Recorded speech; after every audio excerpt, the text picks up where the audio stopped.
Assalamualaikum warahmatullahi wabarakatuh. Kembali lagi di Tasawuf dan Psikoterapi 18. Hai Psikosufism, apa kabar nih? Masih pada sehat kan hari ini?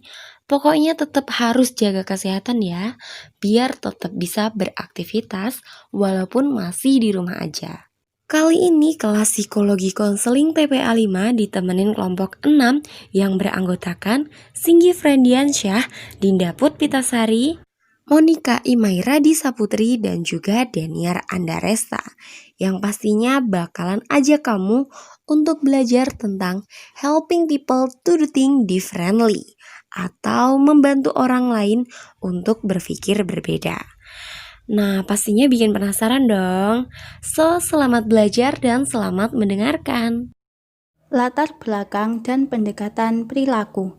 Terdapat dua asumsi dasar yang mendukung pendekatan perilaku. Asumsi yang pertama, apa yang orang lakukan, bagaimana mereka berperilaku, menjelaskan apa masalah mereka dan bagaimana konseling dapat membantu. Pada asumsi pertama ini, jika ada seseorang yang gelisah, beberapa orang mungkin membantu dengan cara berbicara dengan mereka untuk menemukan mengapa mereka cemas dan untuk mengubah cara berpikir mereka tentang situasi pemicu kecemasan. Tetapi, seorang konselor yang mengikuti pendekatan perilaku akan mengizinkan klien untuk melakukan sesuatu secara berbeda. Misalnya, untuk belajar bagaimana untuk bersantai dan kemudian meletakkan diri mereka sendiri ke dalam situasi yang memicu kecemasan yang semakin intens, menggunakan keterampilan relaksasi mereka untuk menurunkan kecemasan dalam setiap situasi, atau jika seseorang mengalami depresi, alih-alih membicarakan penyebab dan cara baru pemikiran, seorang konselor yang mengikuti pendekatan perilaku akan memperbolehkan klien berperilaku berbeda. Misalnya, bangun dari tempat tidur di pagi hari dan mulai terlibat dengan sukses dalam aktivitas seperti berbelanja, melakukan hobi, dan berbicara kepada orang lain. Asumsi yang kedua mengenai masalah psikologis dapat dipelajari. Beberapa orang telah belajar berperilaku dengan cara yang membawa mereka ke dalam masalah psikologis, seperti ketakutan, fobia, dan depresi. Sehingga tugas seorang konselor adalah untuk mengajarkan kepada klien tentang berperilaku berbeda. Nah, dalam asumsi ini terdapat 3 bagian. Bagian yang pertama, orang belajar bagaimana berperilaku. Pada bagian ini terdapat 2 cara. Cara yang pertama, kebanyakan orang belajar cara berperilaku saat mereka dewasa dengan meniru apa yang mereka lihat dan dilakukan oleh orang tua dan tokoh lainnya. Yang kedua, beberapa cara berperilaku dipelajari melalui asosiasi. Contohnya, ketika seseorang yang pernah mengalami kecelakaan mobil, maka dalam perjalanan mobil, orang tersebut menjadi ketakutan dan kecemasan, sehingga orang tersebut mengalami gelisah. Bagian yang kedua, mempelajari cara berperilaku namun tidak membantu karena berbagai alasan. Seseorang bisa mengalami kesulitan dalam berperilaku yang disebabkan karena beberapa hal, yaitu gagal mempelajari keterampilan interaksi yang berguna saat mereka tumbuh, mempelajari cara berperilaku dengan kurang baik, atau mempelajari cara-cara berperilaku secara aktif namun tidak membantu karena penyebab lain. Penyebab lain karena mereka mungkin memiliki pengalaman yang tidak menyenangkan yang membuat mereka mengaitkan sesuatu secara umum, seperti perjalanan di udara atau melihat laba-laba dengan tingkat ketakutan dan kecemasan yang tinggi. Bagian yang ketiga mengenai orang bisa belajar bagaimana berperilaku berbeda. Yang pertama, mereka dapat belajar bagaimana memperoleh keterampilan interaksi untuk tidak berperilaku dengan cara yang menyebabkan mereka bermasalah dengan orang lain. Yang kedua, mereka dapat belajar bagaimana memisahkan kejadian umum dari rasa takut dan kegelisahan. Selanjutnya, mengenai masalah umum yang sesuai dengan pendekatan perilaku. Yang pertama, mengenai ketakutan dan fobia. Fobia adalah ketakutan yang berlebihan terhadap suatu hal yang umum yang biasanya tidak membahayakan. Mereka menjadi terlalu cemas dan panik. Ketakutan tersebut dapat timbul saat menghadapi situasi tertentu, berada di suatu tempat, atau saat melihat hewan dan benda tertentu. Banyak teori yang menjelaskan mengenai penyebab seseorang mengalami fobia. Beberapa penyebabnya disebabkan karena orang yang mengalami fobia mengembangkan asosiasi antara situasi atau hal tertentu yang menimbulkan reaksi kecemasan.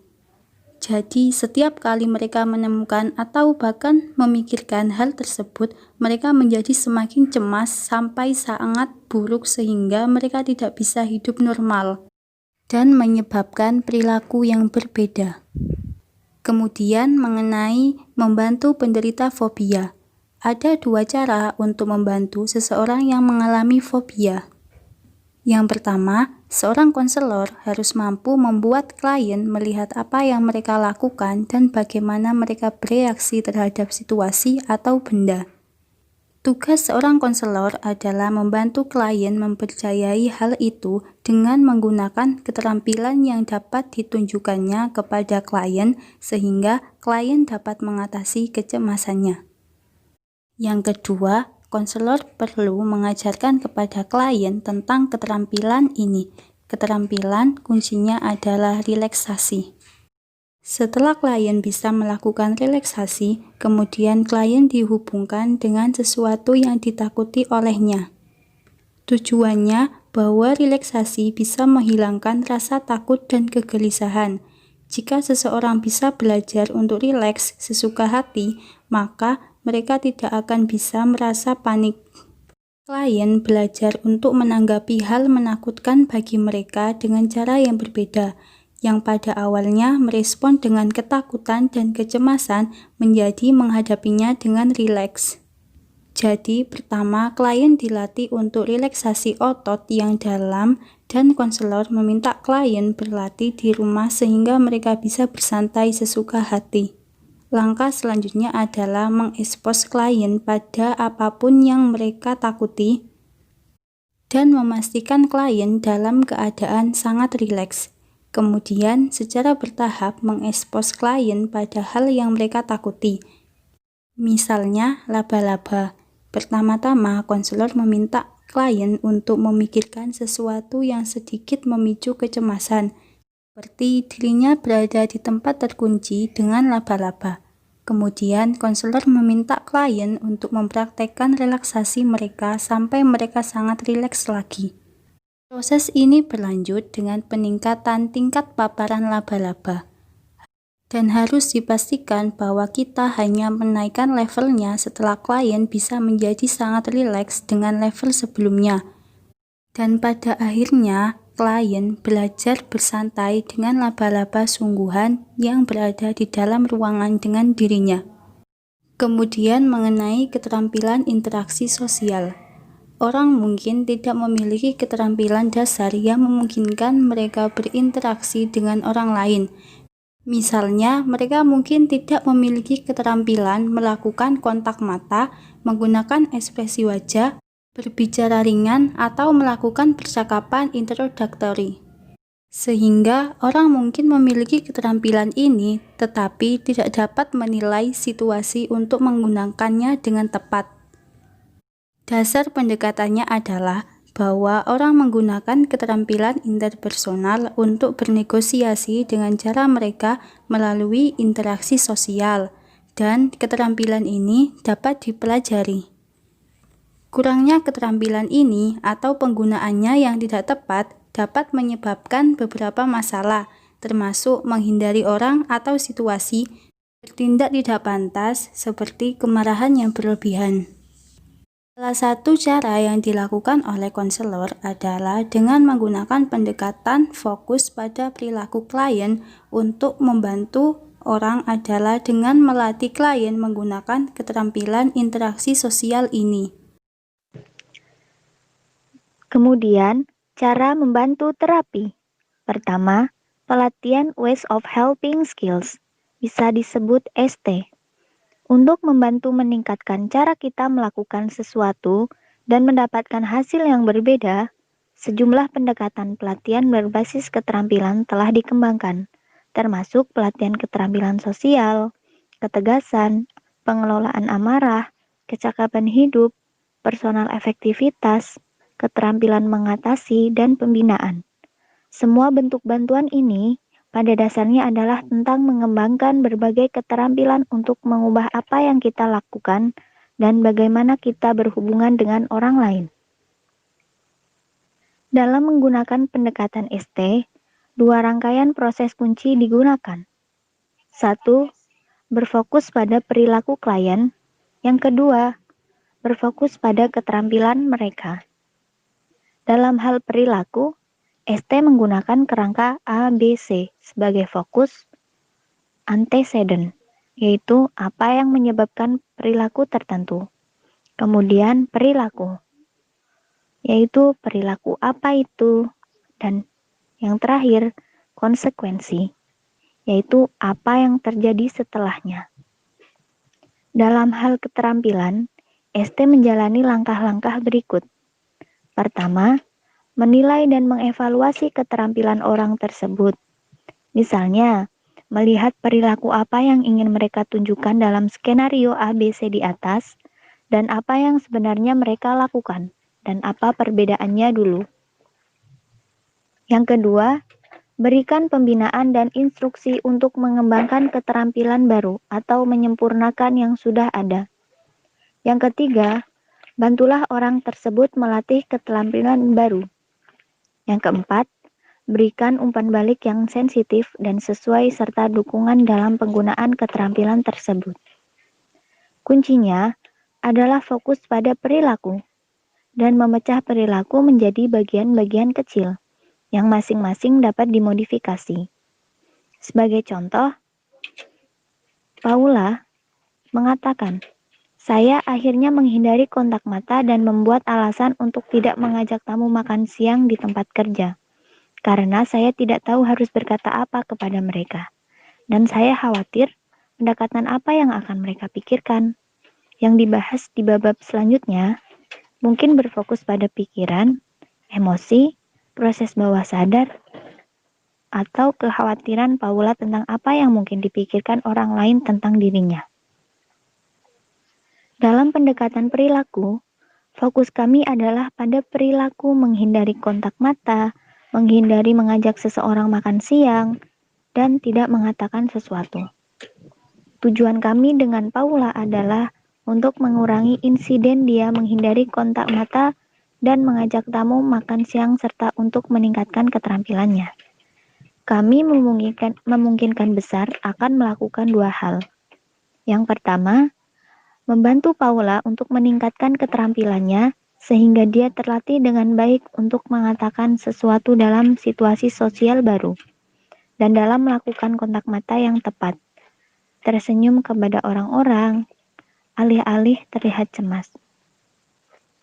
Yang kedua, membantu Paula belajar mengasosiasikan tindakan bertemu orang baru dengan hasil yang positif, bukan dengan hasil yang negatif.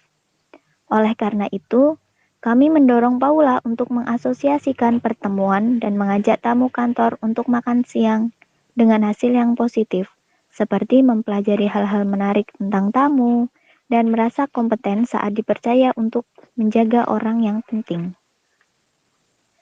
Dengan semua program pelatihan berbasis keterampilan ini, tujuan kami adalah 1. Memberikan konteks yang aman, di mana klien dapat mengembangkan dan mempraktikkan keterampilan baru. Yang kedua, untuk membangun hubungan yang membantu, di mana klien mempercayai kami dan menerima umpan balik yang akurat dari kami, yang bertujuan untuk memungkinkan dan mendorong mereka untuk mengembangkan keterampilan ini. Yang ketiga, untuk mengajari klien keterampilan yang sesuai sedemikian rupa untuk memastikan bahwa keterampilan tersebut akan digunakan dalam kehidupan nyata yang memungkinkan untuk digunakan. Yang kedua, Pelatihan ketegasan. Dengan pelatihan ketegasan, orang yang ingin menjadi lebih asertif didorong untuk mempraktikkan ungkapan, teknik, dan cara berinteraksi yang menyampaikan pandangan mereka dengan cara yang tenang dan alami, tanpa menjadi agresif atau mencela diri sendiri, atau meremehkan orang lain. Tentu saja, mereka tidak segera melakukannya dengan benar, dan salah satu tugas kita sebagai konselor adalah membentuk perilaku mereka, menyarankan sedikit perubahan dalam apa yang mereka katakan dan cara mereka mengatakannya, dan membantu mereka mengambil langkah kecil untuk menjadi tegas. Kami melakukan pembentukan perilaku ini dengan memberikan umpan balik dan dengan memusatkan umpan balik kami pada perilaku yang dapat diamati, seperti pernyataan yang mereka buat, kontak mata mereka atau kurangnya itu, jumlah senyum, dan nada suara mereka. Kami berfokus pada apa yang mereka katakan tentang perasaan mereka atau tentang perilaku mereka. Yang ketiga, keterampilan untuk meningkatkan komunikasi. Untuk mengambil contoh lain, dalam program keterampilan yang bertujuan untuk meningkatkan komunikasi antar pribadi, orang yang ingin dapat berkomunikasi secara lebih efektif didorong untuk fokus pada 7 set keterampilan yang meningkatkan kompleksitas. Yang pertama, ada keterampilan observasi, yaitu melihat orang dan menilai ekspresi mereka, belajar bagaimana menangkap apa yang orang pikirkan dan rasakan. Dan juga observasi diri, belajar untuk melihat bagaimana seseorang datang. Yang kedua, ada keterampilan mendengarkan, yaitu belajar untuk fokus pada apa yang dikatakan orang lain. Banyak orang yang cemas secara sosial terlalu fokus pada apa yang akan mereka katakan selanjutnya, sehingga mereka tidak mendengarkan apa yang dikatakan orang lain kepada mereka. Yang ketiga, keterampilan berbicara, yaitu belajar bagaimana mengutarakan sesuatu dan beberapa frase sederhana, dan kemudian semakin tidak sederhana. Dan topik percakapan. Menggunakan pengiring nonverbal untuk berbicara. Belajar bagaimana menggunakan pengungkapan diri atas informasi faktual dan perasaan dalam percakapan. Mempelajari kejelasan dalam ekspresi emosi dan attitude. Dan juga belajar bagaimana mencocokkan apa yang dikatakan dan bagaimana itu dikatakan.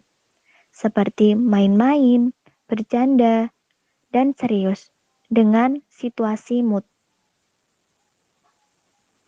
Yang keempat, keterampilan interaktif dan pengaturan waktu.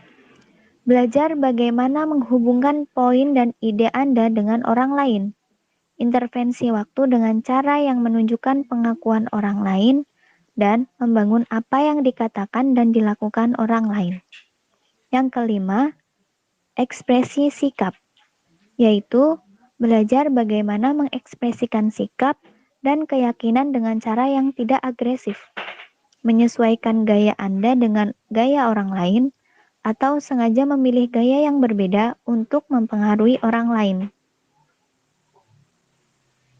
Yang keenam, mengelola pertukaran sosial, yaitu dengan salam, perpisahan, membuat permintaan, mendapatkan akses ke orang asing, menawarkan pujian, dorongan dan selamat, menunjukkan dan memberi simpati, memberikan penjelasan tanpa menjadi terlalu bertele-tele, dan berurusan dengan situasi canggung, kemudian menjadi tegas tanpa menjadi agresif.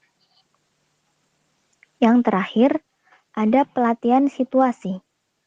Orang tersebut didorong untuk memerankan dalam permainan peran, situasi di mana mereka merasa keterampilan tersebut akan berguna, sehingga kami dapat memberikan umpan balik, nasihat, dan bimbingan.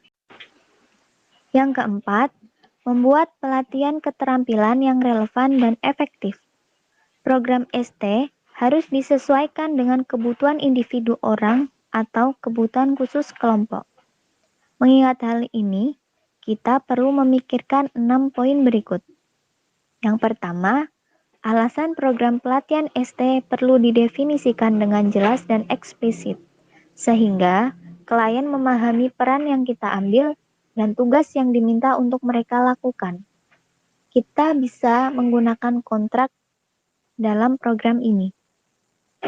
Yang kedua, jika kita bermaksud menggunakan video atau audio sebagai cara untuk memberikan umpan balik, kita perlu menjelaskan kegunaannya dan memberikan kesempatan yang memadai untuk membiasakan diri dengan peralatan dan merasa aman dengan proses umpan balik. Yang ketiga, keterampilan harus disesuaikan dengan tingkat keterampilan klien kami saat ini dan berjalan dengan kecepatan yang tepat. Yang keempat, jika kita bekerja dengan kelompok, kita perlu memperhitungkan sepenuhnya perbedaan individu dalam pembelajaran. Yang kelima, keterampilan. Sesi latihan dan permainan peran tidak boleh melibatkan situasi yang tidak mungkin. Mereka harus sesuai dan relevan. Yang keenam, umpan balik perlu mencerminkan tingkat keterampilan, kecerdasan, dan keadaan emosi seseorang sepenuhnya. Kita harus mendeskripsikan perilaku nyata yang diamati secara sensitif dan tidak menghakimi. Oke, saya di sini akan menjelaskan sedikit tentang manajemen kemarahan dan pelatihan ketegasan. Nah, dua program pelatihan berbasis keterampilan ini khususnya adalah pengelolaan amarah dan pelatihan ketegasan. Nah, manajemen kemarahan itu tidak semua program ST yang saat ini dijelaskan dalam literatur berfokus secara eksklusif pada perilaku. Ada beberapa seperti program pengelolaan amarah itu memfokuskan reaksi dan perilaku tubuh. Nah, program pelatihan ini pengelolaan amarah seperti semua pelatihan keterampilannya lainnya seperti yang dijelaskan di atas, biasanya itu melibatkan 4 langkah utama yang dapat berlangsung dari 1 jam hingga beberapa sesi, dan hubungannya itu antara pikiran dan perasaan. Nah, 4 langkah utamanya itu adalah yang pertama, mengembangkan pemahaman yang jelas tentang cara klien saat ini menanggapi stres atau pemicu, bagaimana mereka berpikir dan merasakan, dan perilaku, reaksi tubuh dan perasaan yang dihasilkan dari cara berpikir ini. Yang kedua, melalui pembinaan dan instruksi kami mengajarkan keterampilan coping khusus, menekankan perilaku spesifik yang perlu ditunjukkan klien kami, dan proses berpikir, perasaan, dan respon tubuh yang sesuai dengan perilaku. Dan yang ketiga itu menyediakan latihan bertingkat sehingga orang tersebut dapat menggunakan perilaku dan pola pikir yang baru, memungkinkan mereka menghasilkan perilaku baru yang sesuai untuk saat ini. Nah, latihan bertingkat juga memungkinkan mereka untuk mencoba ekspresi perasaan mereka dengan tepat dan terampil.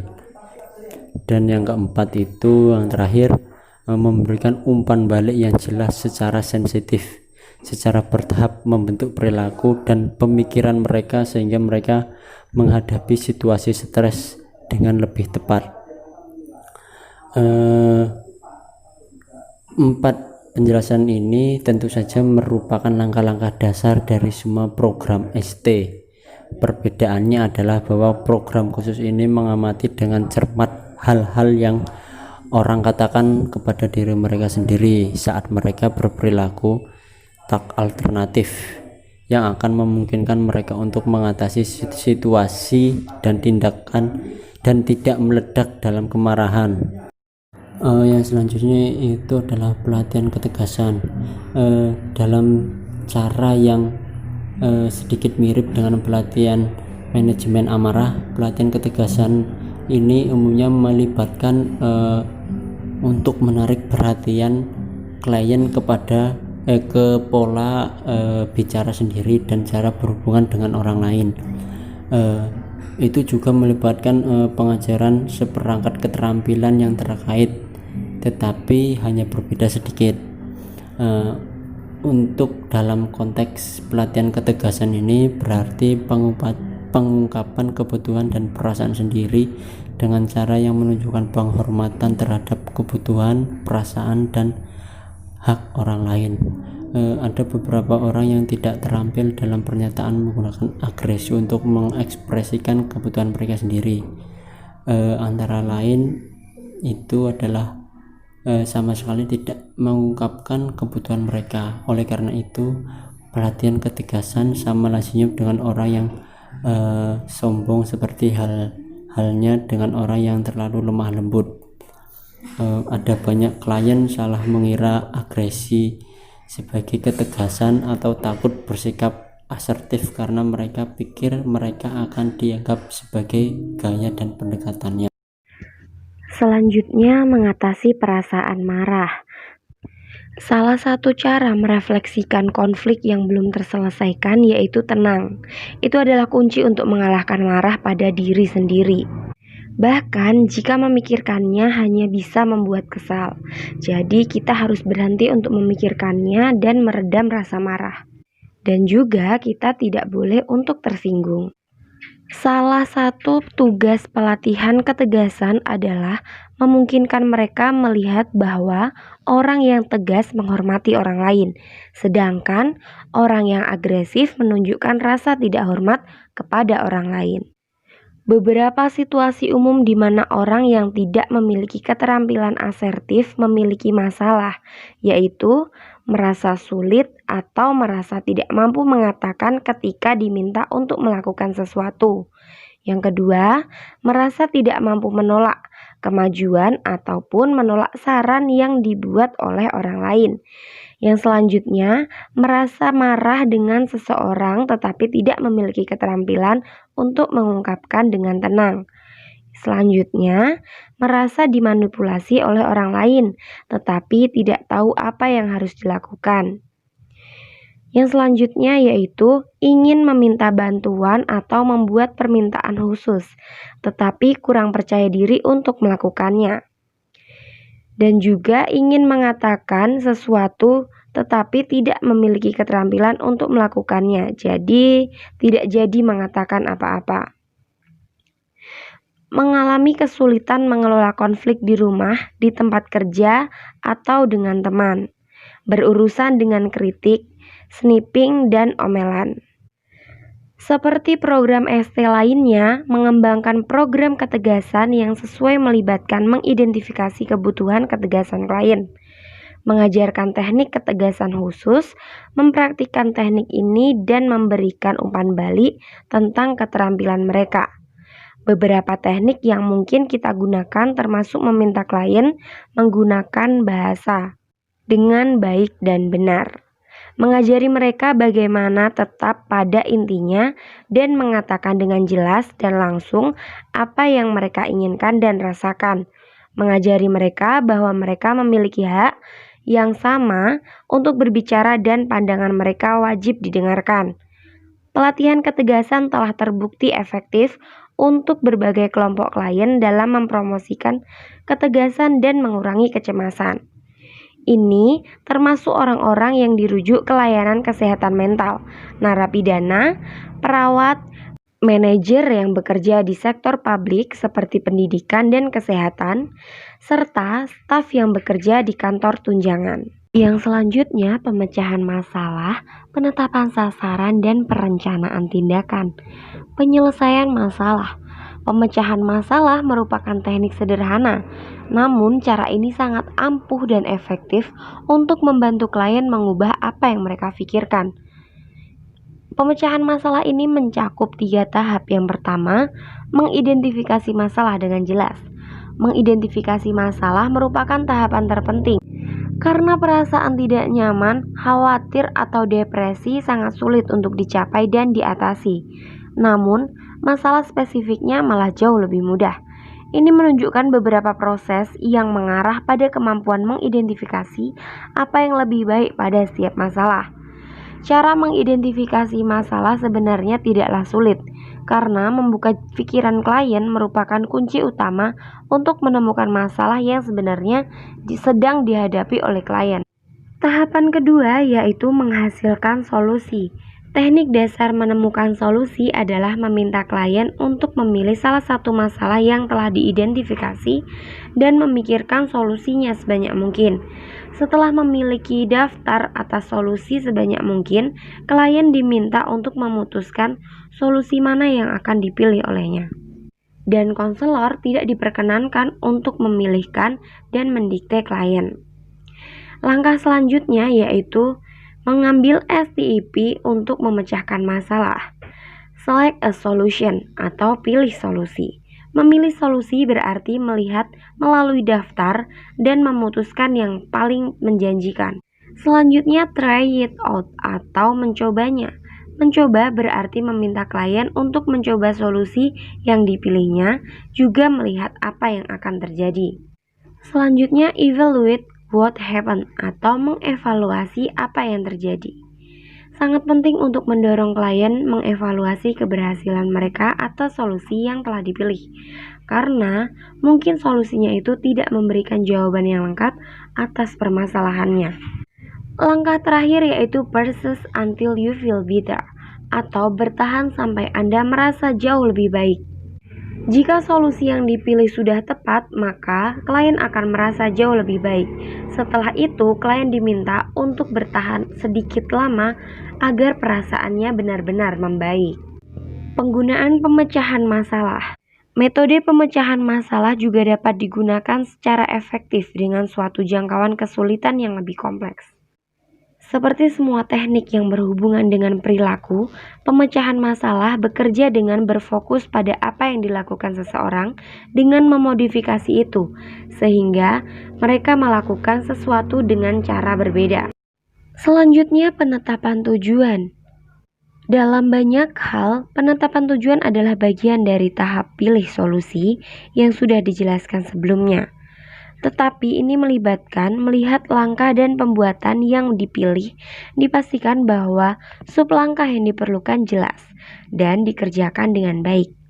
Agar penetapan tujuan berjalan dengan baik, tujuan harus SMART, yaitu specific and clear atau spesifik dan jelas, measurable and variable atau terukur dan diverifikasi, adequate to meet the problem atau cukup untuk memenuhi masalah, realistic and achievable atau realistis dan dapat dicapai. Yang terakhir, time, a specification of when the action to achieve the goal will be taken atau waktunya, spesifikasi kapan tindakan untuk mencapai tujuan akan dilakukan atau diambil. Yang selanjutnya, perencanaan tindakan. Ketika klien membutuhkan bantuan untuk berpindah dari penetapan tujuan ke mengambil tindakan, jadi mengembangkan rencana aksi yang mana menentukan apa yang akan mereka lakukan, kapan, apa yang mungkin salah, dan bagaimana mereka bisa mengatasi masalah ini. Biasanya ditunjukkan dengan tabel rencana aksi Fajar. Nah, itu tadi pembahasan kita tentang helping people to do things differently. Semoga bermanfaat. Mohon maaf bila ada kata-kata yang salah. Dan terima kasih kepada Ibu Hikmatun Baligo Nur Fitriati selaku dosen pengampu psikologi konseling TPA 5. Dan juga terima kasih kepada Psikosufism yang telah bergabung. Jangan lupa like, comment, subscribe, and share channel Tasawuf dan Psikoterapi 18. So, kelompok 6 pamit undur diri. Kenali dirimu untuk mengenal Tuhanmu. Wassalamualaikum warahmatullahi wabarakatuh.